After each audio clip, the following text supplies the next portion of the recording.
The Midday, weekdays 1 to 3 p.m. on QBS. QBS Special Guest. Welcome back to the Midday Show. It's 2 o'clock on the dot. We are in the second and final hour of the Midday Show, which means it's time to get to our interview with our special guest who's currently with me in the studio.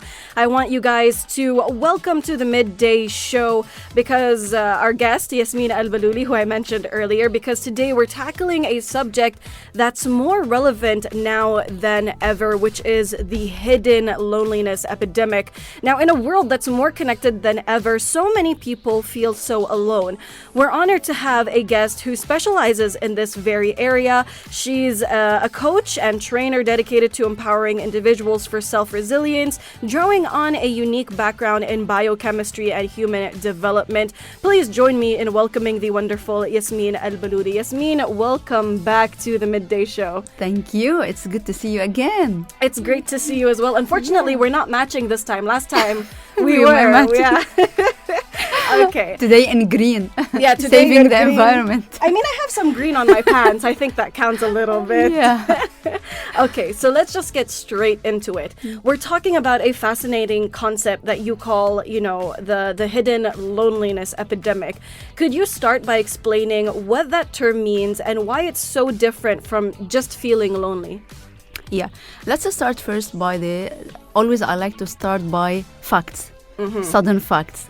So according to the WHO, World Health Organization, about 1 in 6 people globally report experiencing loneliness, and this hidden threat is no longer ignoring. We cannot ignore it anymore.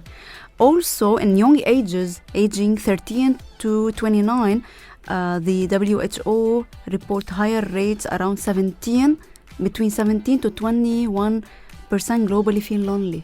This is young ages.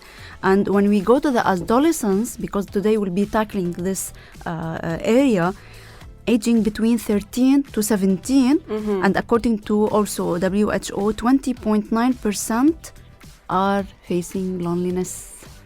Yes. And we were saying off air how, the reason it's called hidden loneliness is because people don't talk about it. Exactly. The hidden loneliness, and it's a term that researchers and psychologists are using more often to describe type of loneliness that is masked, that you mentioned, unspoken, they don't speak and they don't tackle it, and it's not easily visible. Right. It is invisible. While loneliness, the word loneliness, without mentioning the hidden loneliness, can be recognized and expressed.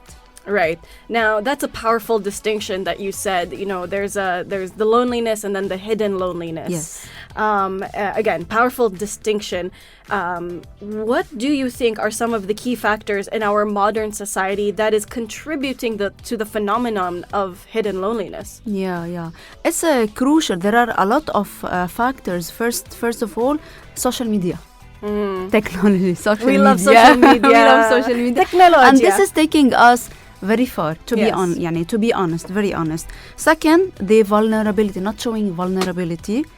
Also, the changing in the family structure, where people are more tending to be individualism. Now we are hearing a lot of people that they are encouraging independence. Right. Okay, so when we tend to be more independent, what will happen? We are tending to be more alone, Right. and we carry more things by ourselves. Yeah, not having the courage, or they tend to ask for support or even provide any support and help for others. So Right. each one of us is being in their own world. Right. And I want to mention something like a tidbit. Yeah, I've just 2 months ago, I was scrolling on YouTube. I was listening to Justin Bieber's song Lonely. Yeah. And he mentioned in the lyrics, although of the fame that he is living, although he is surrounded by a lot Right. of people, he is still feeling lonely, and he takes lonely. Yeah, He say it loudly. You can feel the emotion when The he pain. says lonely. The pain, pain inside exactly. Exactly. Now, obviously there's things that we can't typically get into, but loneliness leads to a lot of things. It leads to mental health issues like depression and anxiety and all of these things. Now, why do you think people don't really reach out? Maybe they might feel the shame that others will look at them at different picture or frame. They will be categorized, put in a category, right? That they don't start want shaming, or even they are might face bullying.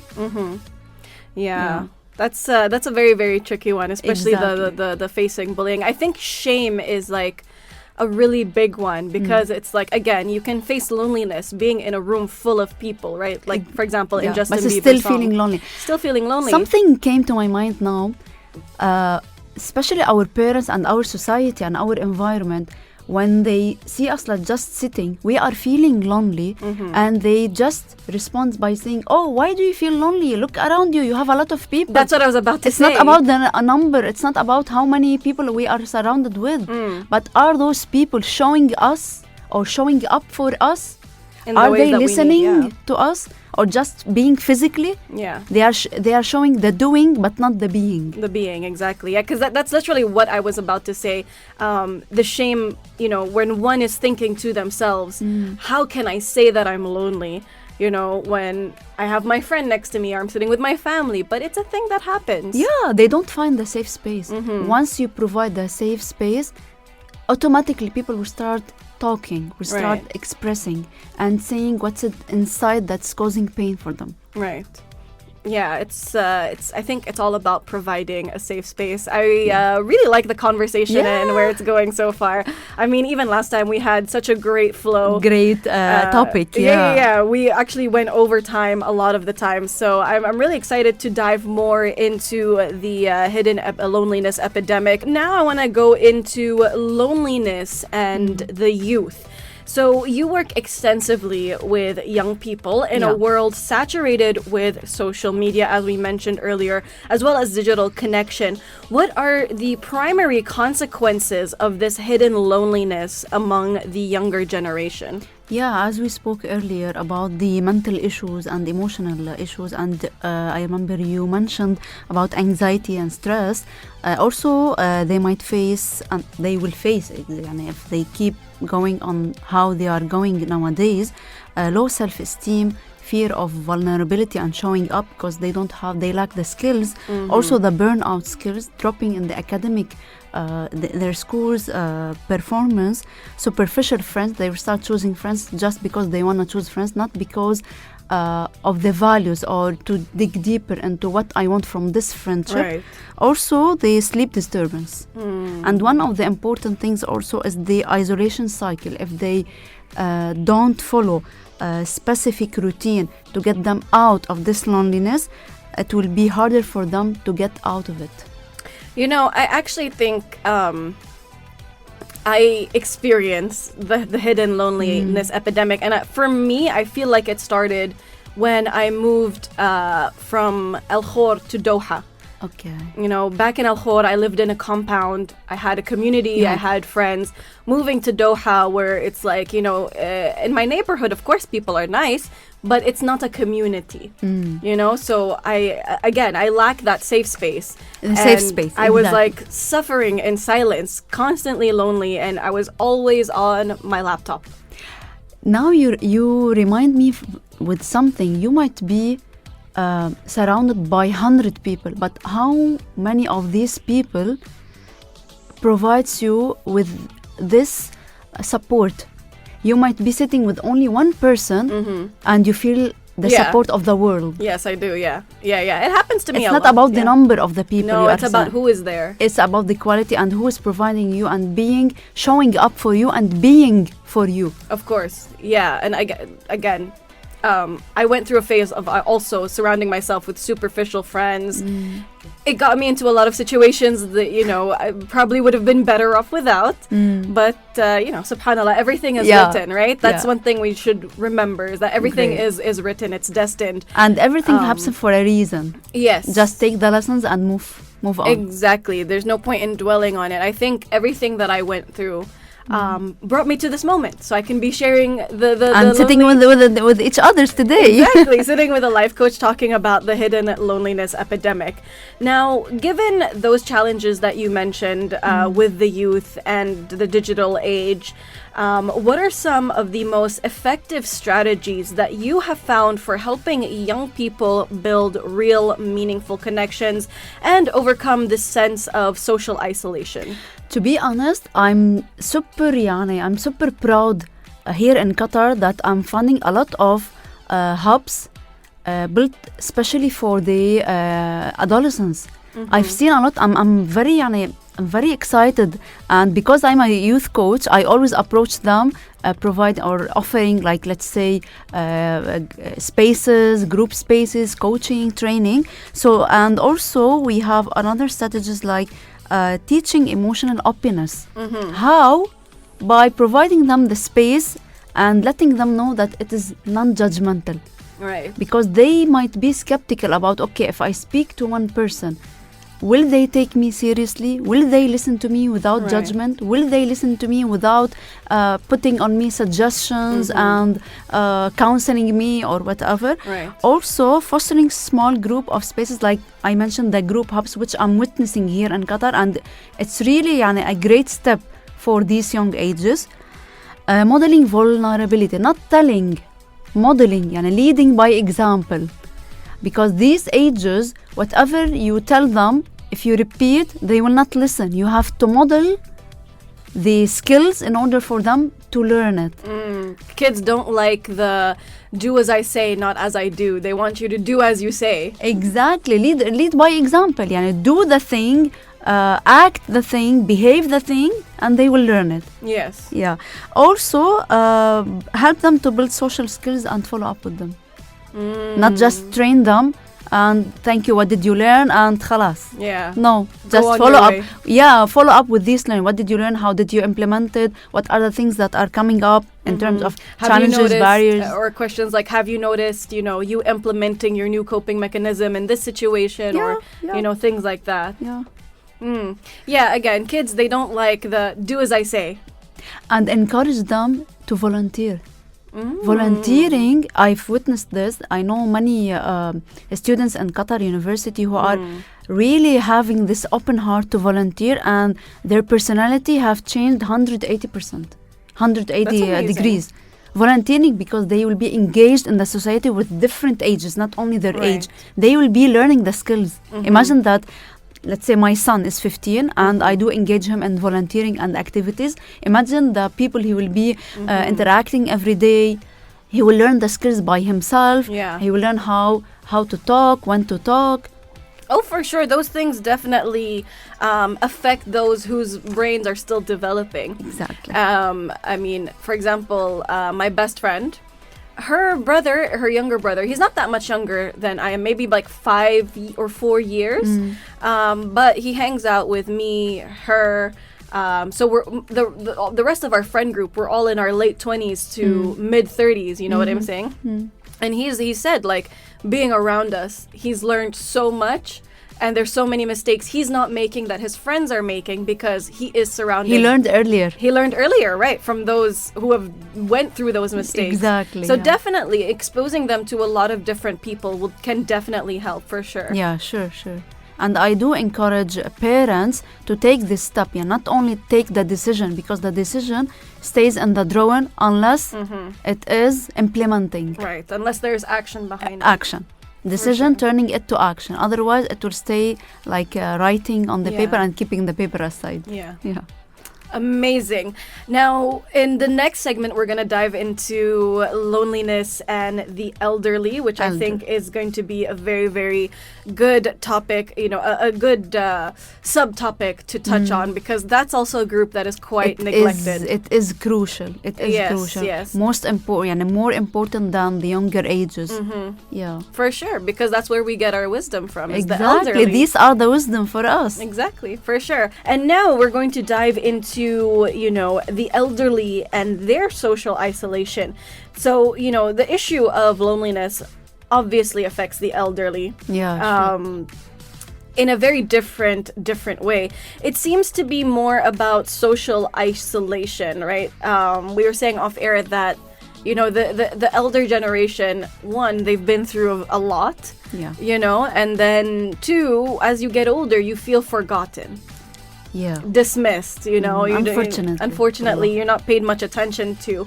So, what are some of the unique challenges that older adults face, especially in our fast-paced, technology-driven world?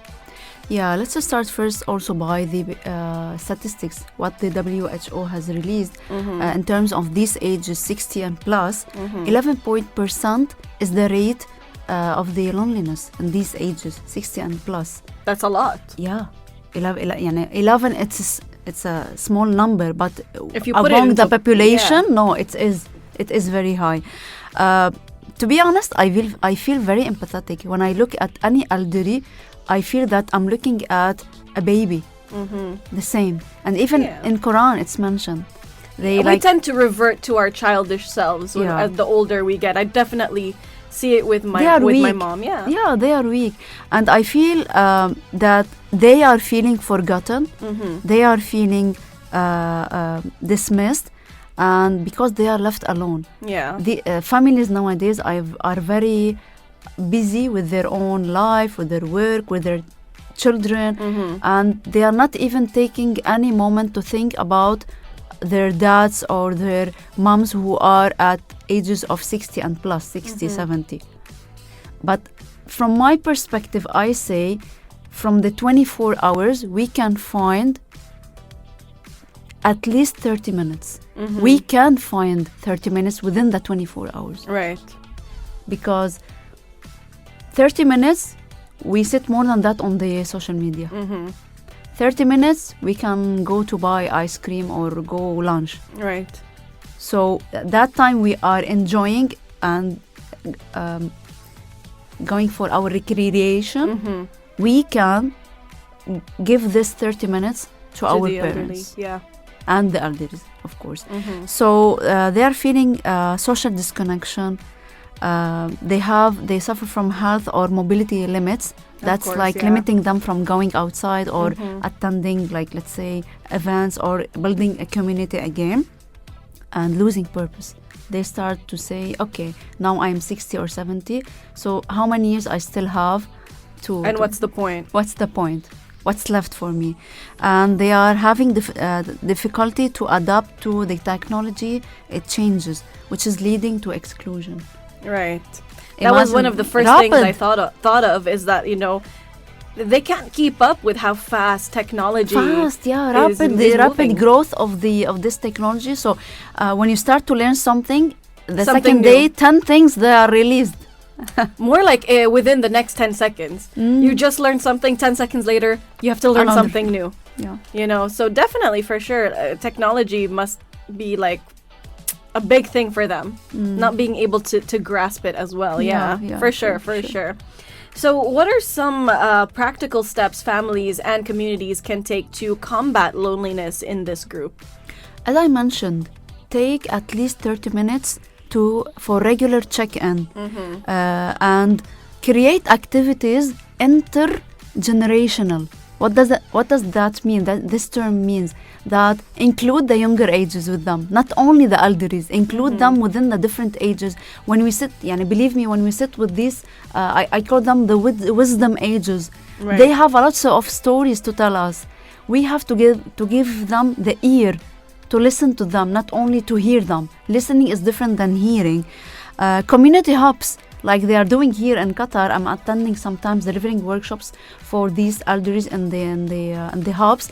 They are taking classes for sports, Quran, entering workshops, training workshops, and do some digital training for them and involve them in also volunteering activities like cooking, like, walking outside, doing some sports. So engage them in these activities. Why not? It will not cost anything, wallah. It really won't. You're very, very right. It won't. Time is something you can't get back, and it's like one of the best things you can give to other people or causes or things that are important to you? A deep why, Create memories. Yeah. Time is passing, so get the benefit of this time and create memories. I love it.